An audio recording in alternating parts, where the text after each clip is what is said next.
Hello students, आज भी हम डिस्कशन करेंगे चैप्टर नंबर 5 के एल्जेब्रिक एक्सप्रेशंस की। इसके अंदर हम करेंगे classification of polynomials. Classification is based on the number of terms और एडेंड्स। यानी क्लासिफिकेशन किस पे कर रहे हैं? नंबर ऑफ टर्म्स पे और एडेंड्स पे। कैसे? फर्स्ट है इसमें monomial. Monomial is a polynomial of one term. तो mono means one, that is monotone also we can say. Why क्या होता है? टू। ट्राई क्या होता है? थ्री। ठीक है, तो ये थ्री जो ट्राई एग्जाम्पल दे दिया ट्राई साइकिल के लिए, बाई मीन्स बाईसाइकिल एग्जाम्पल दे दिया, और मोनो के लिए वन यानी कि मोनोटोन का एग्जाम्पल दे दिया। तो अब देखिए इसमें मिलके क्या हुआ, बल्कि क्या है इस डेफिनेशन के अंदर? Monomial is a polynomial of one term that is three x square, यानी कि इसके अंदर एक ही टर्म है that is three x square. Don't consider कि ये थ्री अलग से, ये एक्स स्क्वायर अलग से, नहीं, ये सारे इकट्ठे ही हैं, मतलब दोनों टर्में इकट्ठी हैं और दोनों मिलके क्या बना रही है? मोनोमियल्स। ऐसे आपके पास जो है हो सकती हैं 4y, या हो सकता है 2xy, may be minus 2y 7x, ऐसे भी हो सकता है। अब मोनोमियल क्या है? ठीक है, जिसमें एक ही टर्म हो। बाइनोमियल क्या हो गया हमारे पास? Is a polynomial of two terms. वो पोलिनोमियल जिसके अंदर टू टर्म्स होती हैं, that is like as 7y+8, or that this can be 7x minus 8, this can be 3xy minus 4, this can be as 2y 7x plus y। किसी तरह भी हो सकती है, यानी कि टू टर्म्स होनी है, connected may be with negative और पॉजिटिव साइन। ठीक है, ट्राइनोमियल क्या है? Trinomial is a polynomial of three terms. Trinomial वो पॉलिनोमियल है जिसके अंदर क्या होती है? तीन टर्म्स होती हैं। 4y⁻4 minus 9y³ plus 2y²। देखो अब इसमें टू थ्री टर्म्स है या नहीं है? One term, two terms and three terms. ठीक है जी, इसमें कितनी थी? 1 2 2। इसमें क्या थी? Single term. तो polynomial in which one term that is called monomial, polynomial in which two terms that is called binomial, trinomial in which there are three terms। तो ये थी इसकी मतलब की क्लासिफिकेशन पोलिनोमियल्स की based on the number of terms. एक और है इसकी, चला आगे चलते हैं। पहले degree of the polynomial is the highest power of the variable present in the polynomial. ठीक है, degree of the polynomial is the highest power. Degree क्या होती है? Highest power. ये डेफिनेशन भी आपने अच्छे से लर्न कर लेनी है। डिग्री ऑफ द पोलिनोमियल, कोई भी पोलिनोमियल उसकी डिग्री कितनी होगी, जिनकी उसकी हाईएस्ट पावर को ही उसका क्या कहा जाएगा? डिग्री कहा जाएगा। जैसे इसमें क्या मोनोमियल में हाईएस्ट पावर कितनी है? 2 है, तो इसकी डिग्री कितनी हुई? 2। इसमें डिग्री कितनी? 1, क्योंकि इसकी पावर 1 है। अब इसमें कितनी है? देखो y की 4 है, 3 है, 2, हाईएस्ट कौन सी है? 4 है, तो इसकी डिग्री कितनी होगी? 4 होगी। ठीक है से एग्जाम्पल जैसे 2 minus 3y and 7 + 5x + 3y + 4, 9z are polynomials of degree 1। इसमें क्या x की भी 1 है, y की भी 1 है, z की भी 1 है, तो इसकी डिग्री क्या होगी? 1। और इस पोलिनोमियल के अंदर भी क्या है? डिग्री 1 है। अब इसमें देखिए 7x - 3 + 4x के लिए polynomial of degree 2, because means ये नहीं सोचना कि टर्म वो पहले नंबर पे होगी, टर्म कहीं भी हो सकती है। We have to see the power of the variable. ठीक है, वो है हमारे पास 2। अब देखो अगर हमारा जो पोलिनोमियल ये था हमारे y के अंदर, ये x y ये तीन वेरिएबल्स है इसमें, और ये इसमें एक ये x है। अब इसमें देखो 5x² y² minus 3xy plus 7xy² is a polynomial of degree 4। ये डिग्री 4 कैसे आ गई बेटा सी? ठीक है, यहाँ पे तो 4 कहीं भी नहीं, देखो यहाँ पे 2 है, 2 है, 1 1 है, यहाँ पे 1 एंड 2 है। How there this had 4? ये बेटा जब भी आपका कोई पोलिनोमियल जो है टू वेरिएबल्स के अंदर है, ये पोलिनोमियल किस में? टू वेरिएबल्स के अंदर, तो उनकी जो पावर्स हैं उनका एडिशन करके देखना है। यहाँ पे कितनी है? 2 है। y x की यहाँ पे भी कितनी है? y की 2 है, तो 2 + 2 4 हो गया। यहाँ पे इसमें x की 1 y की 1, तो 1 + 1 2 हो गया। x की 1 y की 2, यानी कि 1 + 2 3 बन गया। जहाँ पे 2 बन रहा है, जहाँ पे 3 बन रहा है, इसमें क्या बन रही है? टोटल पावर्स दोनों को मिला के 4। इसलिए मतलब कि जब आपका पोलिनोमियल जो है टू वेरिएबल्स के अंदर है, तो उनकी जो पावर्स है उनको ऐड करके देखना है, जो सबसे बड़ी वाली आ जाए वही उसका क्या बन जाएगी? डिग्री बन जाएगी। या डिग्री 4 हो गया इसमें। ठीक है जी, तो इसमें और भी पोलिनोमियल्स हैं बट वो यहाँ पे नहीं है आपके। ठीक है, वो पावर के बेस पे होते हैं, जैसे मैंने कहा था कि शायद और पोलिनोमियल होंगे, but here only given coefficient of polynomials basis on the number of terms. एक है based on the highest power. ठीक है, अब चलते हैं। एक में नोट भी दे रखा है, a constant numerical such as -3 है 0 डिग्री। अगर आपके पास कोई कांस्टेंट पोलिनोमियल है, ये कांस्टेंट पोलिनोमियल है हमारा, ठीक है, क्योंकि इसके साथ ना कोई x है, ना y है, ना z है, तो इसकी डिग्री क्या होगी 0। तो ये आपका 1 मार्क्स का क्वेश्चन बनता है। अगर आपके पास यहाँ पे सपोज 7 है, प्लस के 7 है, तो उसकी डिग्री क्या होगी 0। अगर आपके पास यहाँ पे 3/7 है then also degree will be 0, यानी कि कांस्टेंट पॉलिनोमियल की डिग्री हमेशा क्या होती है 0। ठीक है, कांस्टेंट पॉलिनोमियल की। No next is ascending and descending order. The terms of a polynomial are said to be in ascending और डिसेंडिंग ऑर्डर। कब कही जाती है असेंडिंग और डिसेंडिंग ऑर्डर में? When their powers ascends increase यानी कि और डिसेंड मीन्स डिक्रीज करती है रिस्पेक्टिवली। नो एग्जांपल के तौर पे क्या कहा उन्होंने? Terms of a polynomial are said to be in increasing यानी कि असेंडिंग और descending order when their powers ascends यानी कि इंक्रीज और डिक्रीज रिस्पेक्टिवली। तो एग्जांपल के तौर पे देखिए आप, the term of the polynomial ये दिया आपके पास 6x³ minus 5x² plus 7x minus 2 are in कैसे ये डिसेंडिंग पावर ऑफ x में, क्योंकि x की 3 हुई 2 1 देन जहाँ पे 0 हो गया। ठीक है, इसलिए ये क्या है डिसेंडिंग ऑर्डर में।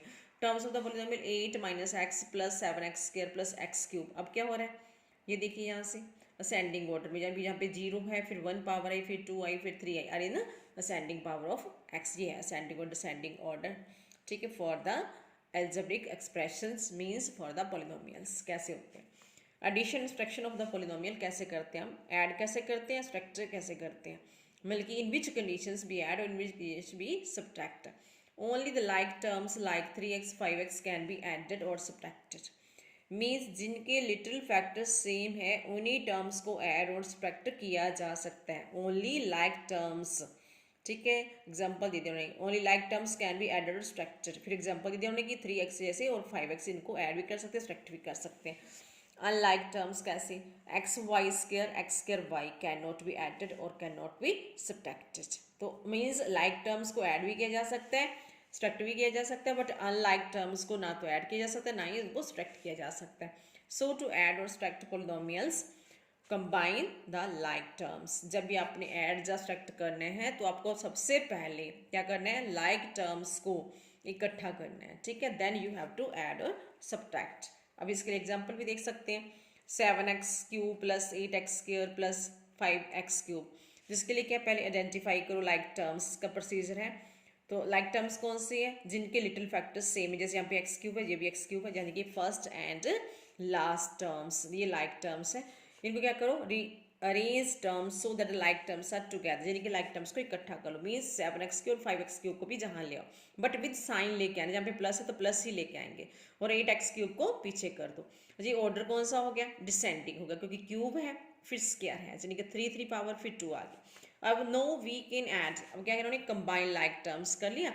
नो इसका मतलब कि हमने एडिशन क्या करना है, एडिशन करना है इनके कोफिशिएंट्स को। ठीक है जी, क्या लेना है, हमने 7 और 5 का एडिशन लेना, यानी कि 7 + 5 इज 12।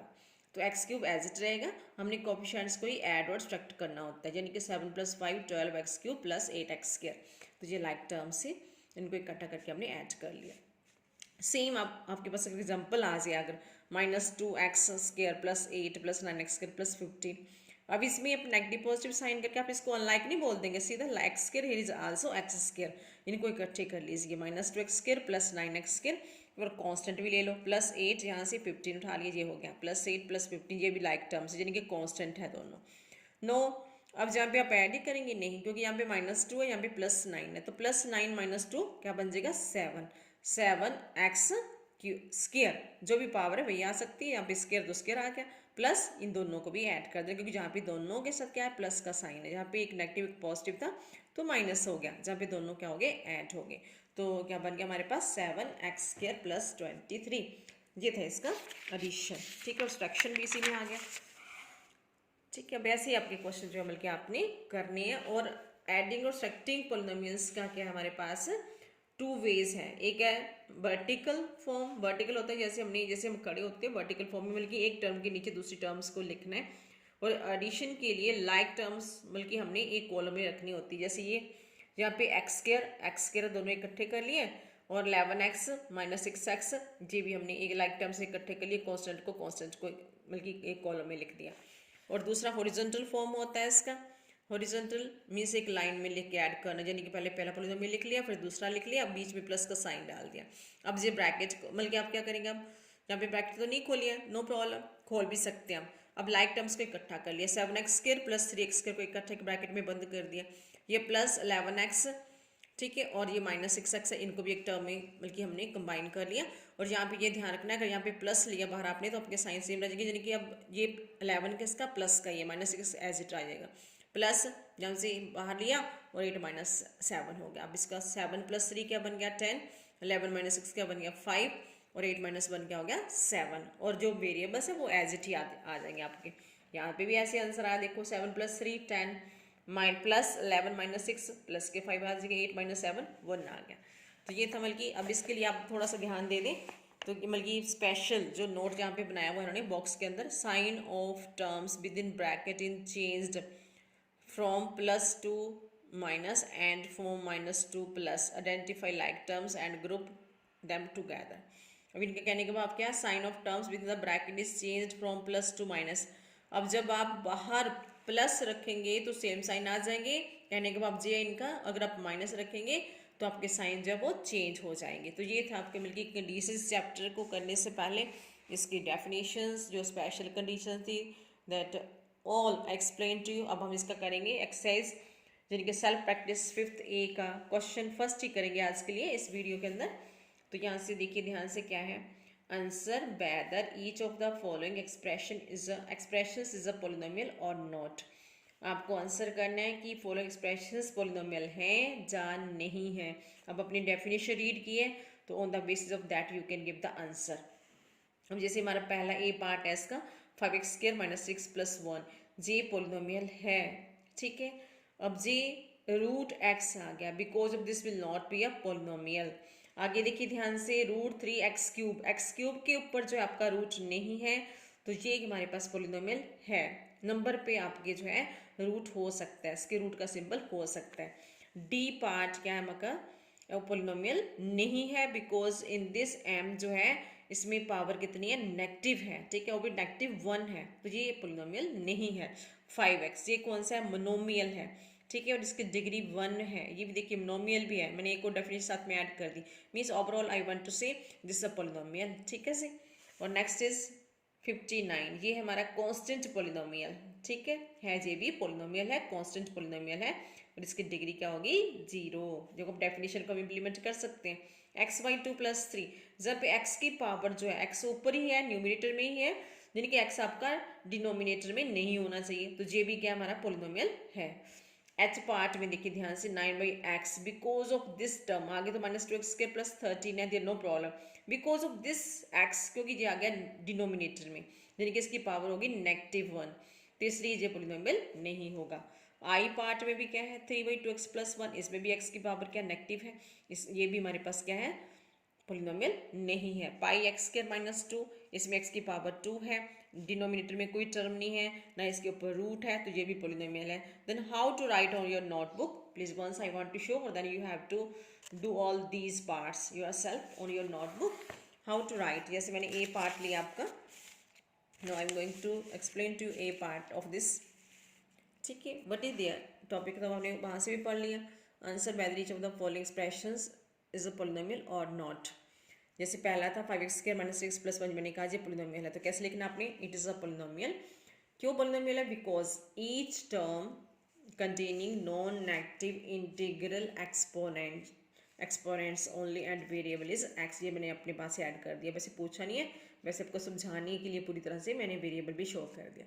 ये पोलिनोमियल है because each term containing non negative, यानी कि नेगेटिव नहीं, यानी कि पॉजिटिव, इसका मीनिंग क्या है, overall positive powers, positive integral exponent single होता है, बल्कि यहाँ पे रैशनल नंबर फ्रैक्शन ऐसा नहीं होगा ना, रूट वाला नंबर होगा, ठीक है, तब कहते हैं इंटीग्रल एक्सपोनेंट्स ओनली, सभी की जो पावर है सारी क्या है पॉजिटिव है, इसलिए ये क्या है हमारा पोलिनोमियल है। और वेरिएबल इसके अंदर कौन सा है, x। अब जैसे बी पार्ट है, इसमें क्या √x, x पे रूट है specially, it is not a polynomial, ठीक है, because there it's term 3√x containing a rational power of x। मैंने आपको पहले बोल के बताया कि √x का मतलब है x की पावर 1/2, यानी कि रूट जो ये सिंबल है इसका मीनिंग है 1/2, ठीक है, इस सिंबल का स्पेशली मीनिंग है 1/2। तो यहाँ पे containing rational power of x that is x raised to power 1/2, here also I shown to you. तो ये मतलब कि इसमें क्या है, because of this root on the x this is not a polynomial. तो आपने ऐसे इन क्वेश्चंस की वर्डिंग की हेल्प से अपने दूसरे पार्ट्स का भी आपने वर्ड्स लिखना। You will not write only by observing from the back side answers polynomial है या नहीं है, यस और नो, यस नो नहीं लिखना है, आपने थोड़ा सा इसको बना के लिखना है जिससे आपकी डेफिनेशन भी आपको लर्न हो जाएगी। Next is 2m raised to power -1 plus m plus 1. It is not a polynomial because its term 2 raised to power m minus 1 containing a negative power of m. इसमें जो m जो है, इसमें variable कौन सा है, m है, वो क्या कर रहा है, नेगेटिव पावर कंटेन कर रहा है, ठीक है, that is m raised to power -1। इसकी वजह से जो इसमें ये टर्म आ गई ये पॉलिनोमियल नहीं है, ठीक है। सेम ये 59 मैंने आपको बता दिया कांस्टेंट पॉलिनोमियल है और इसकी डिग्री क्या होगी, 0। ये पॉलिनोमियल है बट कांस्टेंट पॉलिनोमियल है। एच पार्ट इसका 9/x माइनस 2x² प्लस 13, कैसे लिखना है आपने, मैंने यहाँ पे पूरा नहीं लिखा। It is not a polynomial, it is not a polynomial because it's term 9/x containing negative power of x, because of this term only J polynomial नहीं है, ठीक है। ध्यान से ध्यान प्लीज नोट कर लेना ये point, because of 9/x means overall I said to you कि कोई भी आपका जो वेरिएबल है वो डिनोमिनेटर में नहीं होना चाहिए, तो यहाँ पे डिनोमिनेटर में है इसलिए ये क्या हमारा पॉलिनोमियल नहीं है। ना तो इस वेरिएबल के ऊपर इसके रूट होना चाहिए, ना ही वेरिएबल डिनोमिनेटर में होना चाहिए। अगर ऐसा है तो वो पॉलिनोमियल नहीं होगा। अब देखो ये चीज़ ऐसे भी आ सकता है आपका क्वेश्चन 9/x के प्लेस पे 9/x के, इसका मतलब क्या होगा, x रेज टू पावर -2, 9 तो एज इट ही रहेगा। 7/x4 इसका मतलब कि 7 तो एज इट रहेगा और x की पावर क्या है -4। तो किसी भी क्वेश्चन में ऐसा कुछ भी आ जाए आपके पास तो वो भी पॉलिनोमियल नहीं होगा। ओके बेटा, थैंक्स टू ऑल, और नेक्स्ट वीडियो हम करेंगे इसके नेक्स्ट क्वेश्चंस। ओके जी, थैंक्स।